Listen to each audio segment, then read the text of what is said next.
arte, filosofia, ciência e comportamento. Agora na 92.7 Expresso Difusora. Vai o Expresso aí? Ponto de tarde, Wagner Felipe Com. Saudações, queridos ouvintes da 92.7 FM que estão aqui junto a nós nessa empreitada de começar esse momento tão feliz que é o final de semana. Você que está na fila das escolas para pegar seus filhos, você que está na estrada, você que está olhando para o relógio, esperando a badalada das 18 horas para sair do trabalho. A todos vocês, uma boa tarde e muito obrigado pela companhia.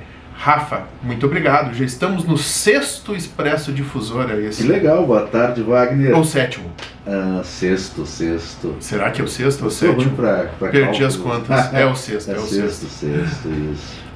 Passou rapidinho e a gente agradece muitas palavras de incentivo e elogios que recebemos através das redes sociais, o @Instituto Preceptor, lá do Instituto Preceptor Com. E é muito bom a gente ver que os livros e o bate-papo assim, informal sobre obras importantes e que tem densidade de conteúdo também despertam a atenção do nosso público, né? E a gente fica muito feliz com isso, porque é uma forma de a gente fazer um convite à leitura sem aquele peso que as pessoas às vezes rememoram da época da universidade ou da escola, que você tem que fazer o trabalho do livro tal, e que às vezes dá uma conotação assim um pouco pesada, né? Tem gente que tem trauma de leitura. Não existia internet nem um Ctrl+C, Ctrl+V lá para fazer. Tinha que ler o livro mesmo. E hoje em dia, pois com todas essas tecnologias disponíveis, muita gente acaba deixando de ler, de realmente se conectar com alguns textos, com as histórias que estão relacionadas, e usam uma tática cartorária, né, que é bater o carimbo para dizer que leu, e não importa a quantidade de livros que a gente leia ao longo da nossa vida, o importante é a gente ter uma boa experiência.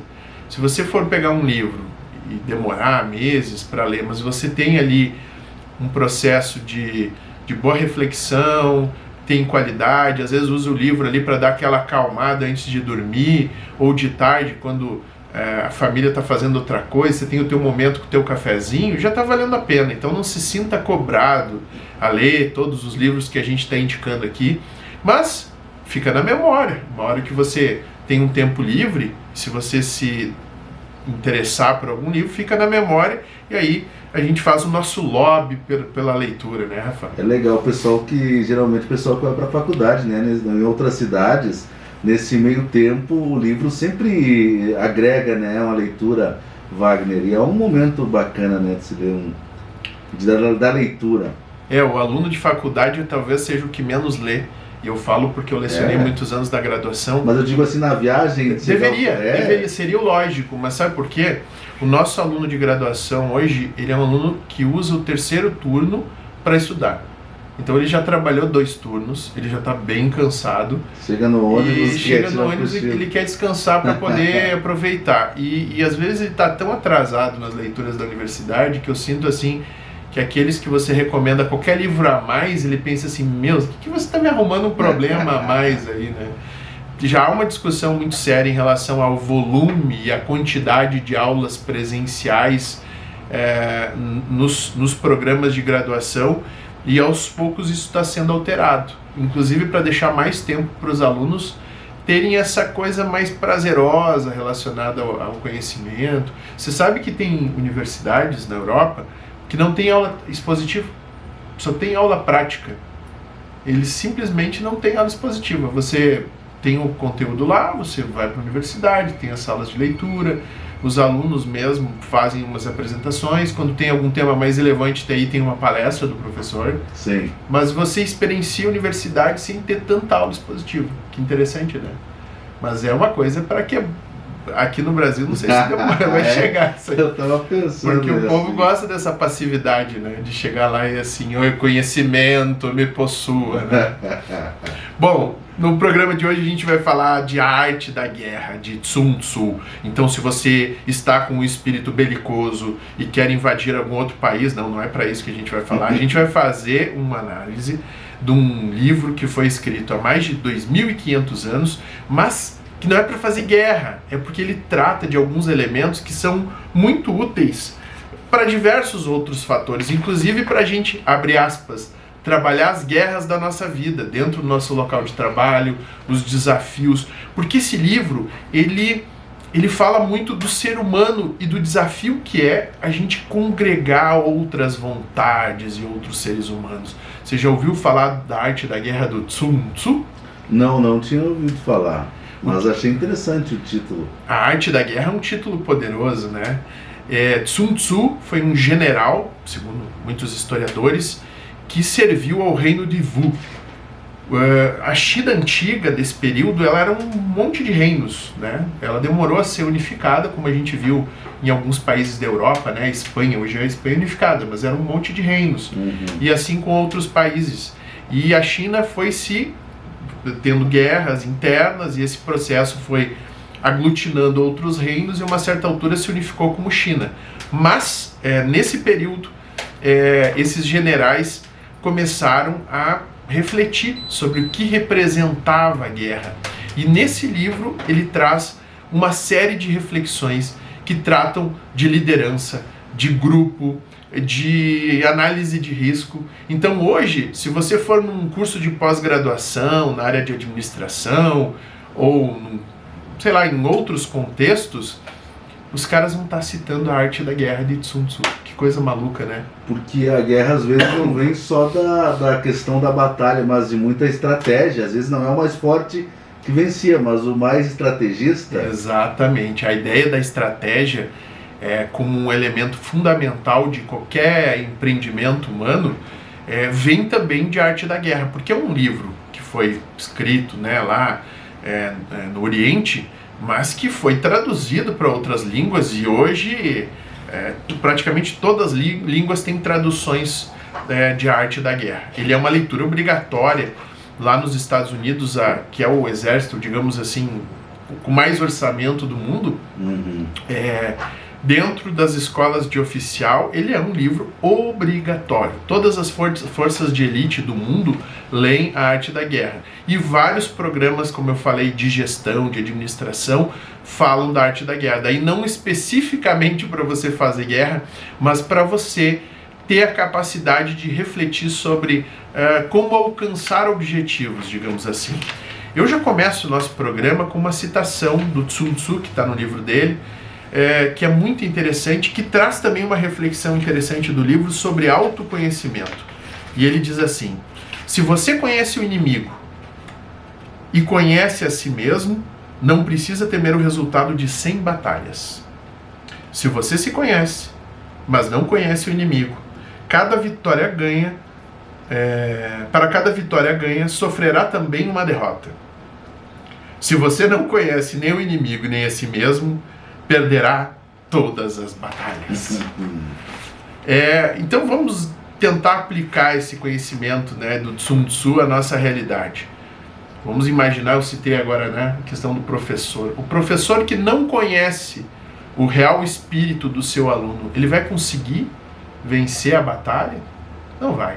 O chefe de uma empresa que ele não sabe a realidade do dia a dia da empresa, ele não sabe dos desafios pontuais, ele simplesmente... rotina diária, dos desafios dos funcionários. Ele é um investidor, então ele analisa os números, os balanços, mas ele não vai lá para ver como é que o cliente é atendido, se o carro da empresa que leva lá o funcionário está funcionando bem, se é seguro, se os horários são compatíveis com a forma da empresa atender seu público. Será que ele conhece realmente sua equipe, né? E mais, pegando o exemplo empresarial. Sim. E vamos imaginar que ele conhece totalmente sua empresa, mas ele não conhece os seus, abre aspas, inimigos, adversários, as outras empresas. Será que ele dedicou um tempo para saber se o preço dele está ok, se o sistema de atendimento está ok, né? Mas isso é ético, Wagner? Bom, segundo o Sun Tzu, você precisa conhecer a si mesmo e conhecer o seu inimigo. Claro, a gente está falando de guerra, porque ele escreveu em guerra. Né? Aí tu vai dizer assim, nossa, que bacana o Sun Tzu, né? Ele é um cara dedicado, né? Ele chegou a teorizar a respeito, mas é que, meu amigo, minha amiga, na época você não era que nem videogame, que você habilitava uma outra vida ou dava um reset no jogo de guerra, né? Nessa época você não podia errar, e eles sabiam muito bem o que acontecia, não apenas com aquele que era responsável por uma derrota, mas com toda a sua família. Imagine que não era difícil que um general chinês que cometesse um erro grave no campo de batalha, não apenas ele próprio pagaria com a sua vida, mas toda a sua descendência seria apagada da realidade. Já imaginou essa responsabilidade? Se você acha que o seu trabalho lhe deixa ansioso, imagine a realidade da época de Sun Tzu. E era para algumas civilizações era uma honra tu ir para a guerra, né? Meu filho mais novo está indo para a guerra, era algo importante. Era uma condição de sobrevivência, porque nem sempre você estava fazendo uma guerra para expandir os domínios do reino. Às vezes tu estava fazendo uma guerra inevitável, uma guerra de defesa. Talvez a gente fala dos alienígenas que nos observam, talvez os ensinamentos da arte da guerra ajudem os nossos ouvintes na hipótese de uma invasão alienígena ou de outro país, e lembrem desse programa da radiodifusora que os ajudou a sobreviver. Então você tem que conhecer a si mesmo, e isso representa ter uma compreensão clara sobre suas forças, as suas fraquezas e os seus recursos disponíveis e tudo que tem em relação ao seu adversário. Por isso, e por essa missão que hoje, por exemplo, a área da administração investe tanta energia em compreender o ser humano. E tem tanta gente da área da psicologia que serve como consultor dentro da realidade da administração. Porque para você conhecer a si mesmo, não basta uma análise superficial, você tem que ir a fundo, você tem que entender realmente como os seres humanos, na sua diversidade, se comportam. Conhecer a si mesmo é uma coisa que a gente leva uma vida inteira para fazer, mas é muito difícil, né? Porque a gente tende a não reconhecer, inclusive, as nossas próprias limitações. É muito difícil fazer uma autocrítica e analisar as nossas próprias limitações. É uma brincadeira comum do pessoal dos RHs, né? Que quando alguém vai lá pedir emprego, virou um clichê já, né? Uma das perguntas que são feitas é: quais são os seus defeitos? E aí o clichê de resposta é dizer assim: eu sou muito perfeccionista. Até o defeito dele é maravilhoso, né? É travestido de um talento. Então, é por isso que o RH quer saber, porque ele precisa saber dentro da estratégia da empresa, que é um grupo, né? Um grupo ali que está focado num determinado objetivo. Ele quer saber qual que é o perfil da sua equipe, né? Claro, a gente não vai sempre, né, ter todo aquele grau de sinceridade que acabe representando um sincericídio, né? Tu não vai numa entrevista de emprego, chega lá, qual é o teu defeito? Até às 10 horas da manhã eu tô de cara feia, não quero conversar com ninguém. E às vezes, não, né? Você também tem que dourar um pouco aquilo, dizer assim, eu tendo a ser um pouco mais introspectivo, né? Pra não dizer que é mal-humorado e chato, né? Bom, então o primeiro elemento da arte da guerra que a gente vai chamar a atenção dos ouvintes hoje: conhece a si mesmo e o seu inimigo. Eu pessoalmente, eu levo muito isso a sério na minha vida, né? Eu, antes de ter filhos, não sabia nada sobre o assunto. Depois que eu tive os meninos, né? Eu tenho 2 meninos gêmeos que agora vão fazer 4 anos em setembro. Eu vi que naquela guerra ali eu era o cara mais despreparado que existia. Aí comecei a ler, comecei a conversar com as pessoas. A paternidade, ela traz uma nova fase de vida, Wagner, creio eu, de angústia, medos. Mas com certeza, a criança fazendo birra ali, o que tu faz? Tu tem que buscar conhecimento, porque daí tu tem que saber, entre aspas, quem que é teu inimigo, né? Qual que é a capacidade que ele tem, como ele vai te entender, e as tuas limitações que os pais às vezes projetam muito das suas angústias na criança, ela não está entendendo nada que tu está tentando fazer. Então eu dou isso como exemplo. Eu era completamente ignorante, e hoje faço malabares com os gêmeos, né? Aprendi, sofri, mas hoje eu já, inclusive os meus filhos, eu vou ensinar eles a serem pais. Coisa que os meninos da minha geração não... Deus o livre pegar uma boneca, né? Porque imagina, você vai aprender a ser pai, que perigo! Né? Esses dias eu estava fazendo essa comparação, né? Se deixar o chinelo virado vai acontecer alguma coisa com a família. Não sei se tu chegou a ouvir essas lendas urbanas. Não, tem cada coisa aí que, meu Deus do céu, né? Bom, o segundo ponto, estratégia e planejamento. Para Sun Tzu, era muito importante ter planejamento estratégico. E você deveria sempre buscar a vitória de uma forma cuidadosa, com riscos calculados e explorando oportunidades. Isso só faz quem é paciente. Na língua portuguesa existe uma expressão que é erro crasso. Já ouviu falar? Erro crasso. Fulano cometeu um erro crasso. Crasso foi um general romano, um dos caras mais ricos de Roma na época de Júlio César, se não me falha a memória. E ele quis se exibir, porque Júlio César era, meu Deus, né? O cara fazia, acontecia. E ele queria se exibir. E ele, a uma certa altura, começou a tomar decisões afobadas que levaram na perda de um contingente de soldados absurda, e ele próprio acabou sendo morto. Como ele era muito rico, a punição dos seus inimigos foi derramar ouro líquido em suas, digamos assim, extremidades. Pois bem, virou um sinônimo de erro bobo, erro por falta de preparo. E é justamente isso que Sun Tzu quer que não ocorra. A pessoa, dentro de um processo de disputa, ela precisa ter paciência. Significa que você faz um plano e, se as condições não mudarem, você segue com aquele plano.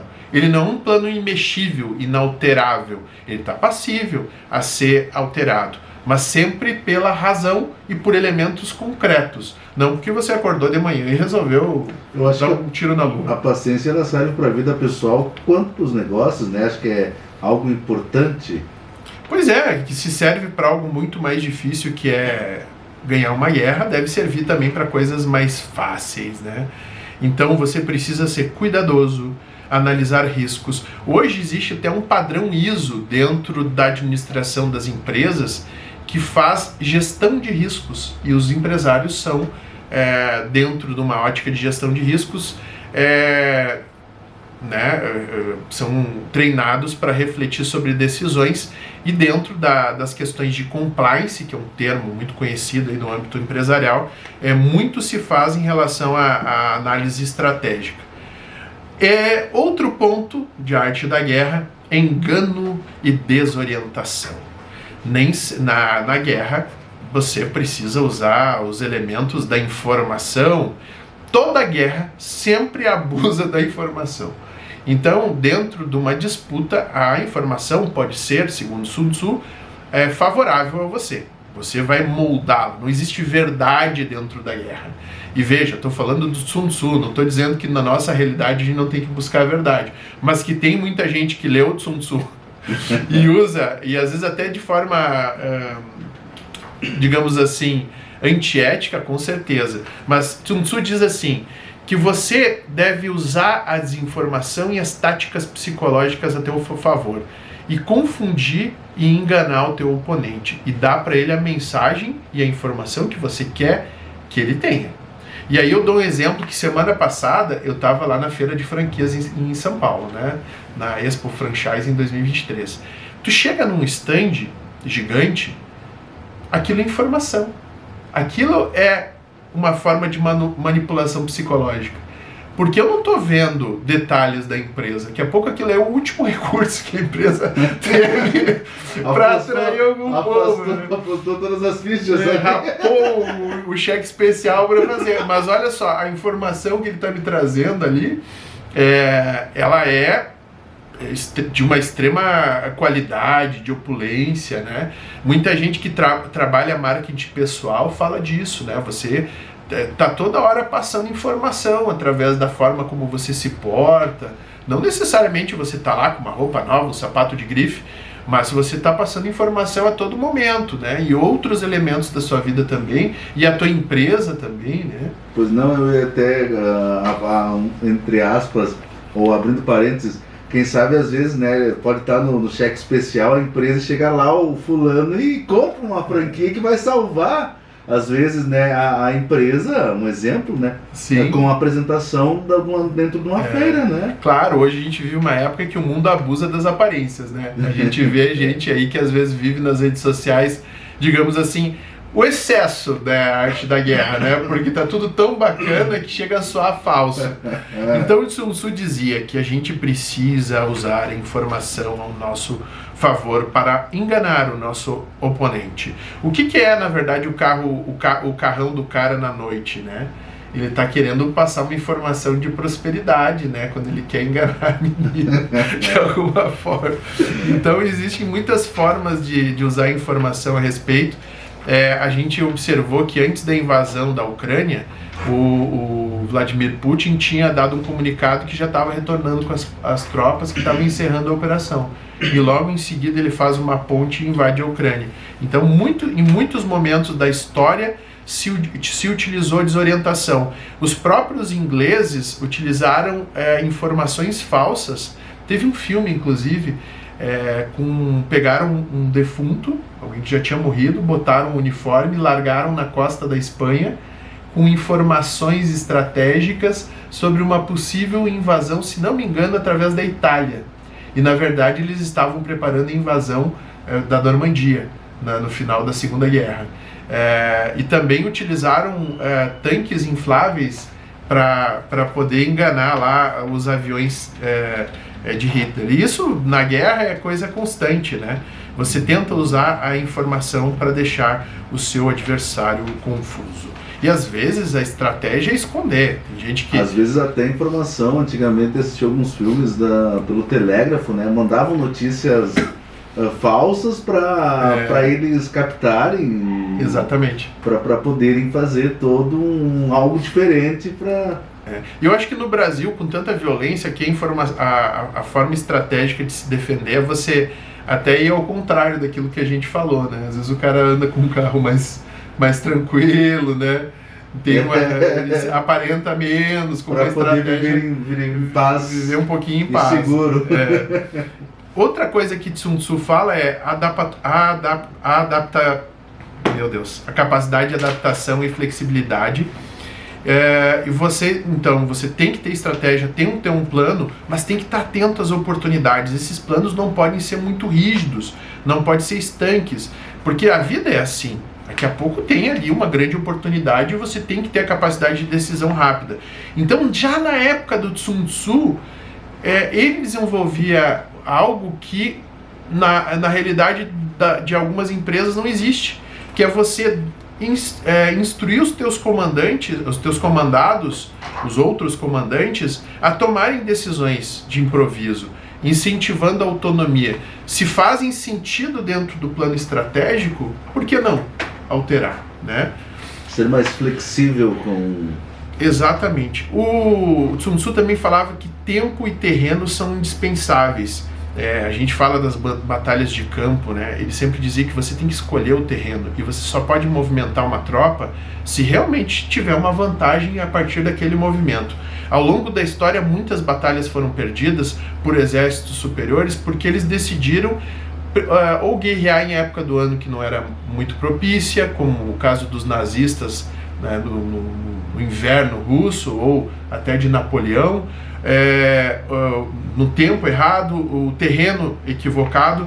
Então você tem que escolher o terreno. Em muitos momentos da história, aquele que teve paciência para esperar o opositor num determinado campo de batalha teve capacidade para definir, mesmo com um exército que não era tão superior. Mas faziam que nem jogador de futebol, um dia antes ia lá, olhava o gramado, como é que estava o terreno? De tudo um pouco, porque nessa época ninguém tinha essa percepção. Então os que tinham percepção, por exemplo, que ele ia se posicionar num terreno inclinado, na parte superior. Às vezes ia deixar que estava na vantagem, e às vezes quem... Tu vai deixar o esforço físico maior para que vai ter que subir a colina. Ou, no caso no norte da Europa, né, a gente tem muitas situações lá que os vikings utilizavam os pântanos, né, como proteção no posicionamento das suas tropas, para evitar emboscadas. Então eles se posicionavam com rotas de fuga. Se adaptavam ao seu terreno para... Se adaptavam ao terreno. E é por isso que às vezes o cara sai aqui do Brasil dentro de um esquadrão de elite de trabalho, chega na Ucrânia e vê uma realidade completamente diferente de terreno, de temperatura, de clima, de forma de guerra, né? Então o tempo e o terreno são indispensáveis. Força da unidade, isso hoje as equipes utilizam muito, né? Você vai ser forte na medida que você tenha disciplina, você tenha uma comunicação clara. Olha só, 2.500 anos eles já falavam isso. Porque a tua equipe, ela precisa saber para onde o teu grupo está indo. E tem que haver ali dentro, algo que o Sun Tzu coloca muito, muito fortemente, justiça. A equipe que se sente injustiçada é uma equipe fraca.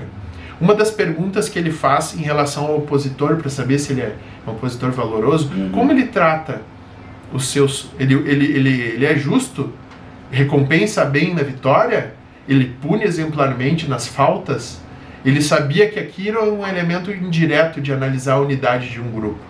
E até hoje você observa que, mais uma vez em relação às empresas, a capacidade que elas têm de premiar quem é bom e dedicado e de punir, no caso demitir quem não é algo que dá a ideia de unidade e força. E principalmente Sun Tzu, apesar de escrever um livro chamado Arte da Guerra, ele falava sobre o custo da guerra e que a guerra não deveria ser algo que você busca. E quando você a trava, você sempre tem que buscar um esforço menor e um custo menor. Movimentar uma tropa, ele já dizia, né, com estimativa em prata, né, que era a moeda corrente da época, só movimentar uma tropa já é um custo enorme. Então você não faz guerra por bobagem. Eu, como advogado, eu sempre falo para os meus clientes, a gente tem que estimar sempre o custo, e o custo não é só os custos honorários e tal, você tem que estimar o teu tempo, o desgaste psicológico. Às vezes vale a pena você engolir uns sapos e ficar por aquilo ali, do que tu vai ter todo um desgaste. Então quem vai decidir é você, mas tu tem que estar ciente disso. Muitos casais chegam ao fim das relações por traição, por exemplo, a coisa mais comum, né? Pouca gente chega assim, eu quero um momento pra mim. Não, ele fica com o pezinho numa tábua e ele bota o pezinho na outra, né? Então, e é traumático e tem problemas e tal, mas aí tu vai estimar. Eu tenho filhos, eu tenho prejuízo se a gente se tocar de vender tudo agora para repartir de qualquer jeito. A gente pode ter um sistema que a gente se separe, mas mantenha uma certa comunicação, e assim para sociedades, assim para acidente de trânsito, para tudo. Flexibilidade, calma e uma análise das batalhas que merecem ser travadas é algo indispensável. Eu vejo que a nossa sociedade hoje vai completamente contra a maioria dessas questões. As pessoas ficam arrumando briga por titica, que não leva a lugar nenhum, que não gera vantagem para ela nem para sua família. Uma defesa de ego, parece, né? Não querem entender nunca. Tu pega as brigas de internet, por exemplo, que são a maioria absolutamente inócua, que não leva a lugar nenhum, e elas é um desabafo, quando na verdade você deveria, se precisar desabafar, estar num ambiente mais acolhedor e protegido.